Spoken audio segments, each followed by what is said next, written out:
সকল আজি আলোচনা কৰিম বছৰিকা পৰীক্ষা 2025-26 ক্লাছ 4 গণিতৰ প্ৰশ্ন আলোচনা কৰিম। 1 নম্বৰ দিছে খালী ঠাই পূৰ কৰা। ইয়াত 10টা কোৱেশ্চন আছে 10 মাৰ্ক, প্ৰতিটোতে 1 মাৰ্কৰ। 2 নম্বৰ আছে উত্তৰ লিখা যিকোনো 8টা, ইয়াত আছে 8 মাৰ্ক, প্ৰতিটোতে 1 মাৰ্কৰ এইবিলাক।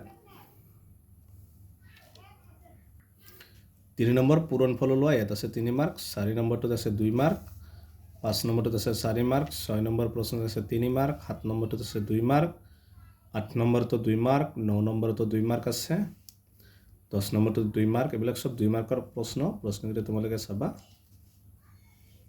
এটা 2 মাৰ্কৰ প্ৰশ্ন।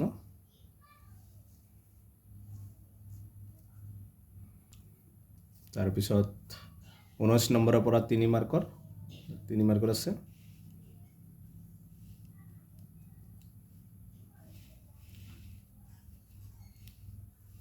তিনি মাৰ্কৰ প্ৰশ্ন গোটেইটা।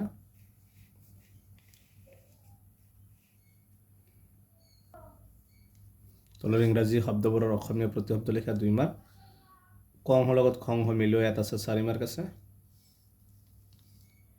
এইকেইটা আছিল ক্লাছ 4 হৈ যোৱা বছৰিকা পৰীক্ষাৰ প্ৰশ্নসমূহ, গণিতৰ প্ৰশ্ন। গতিকে আজিৰ ভিডিঅ'টো এইখিনি।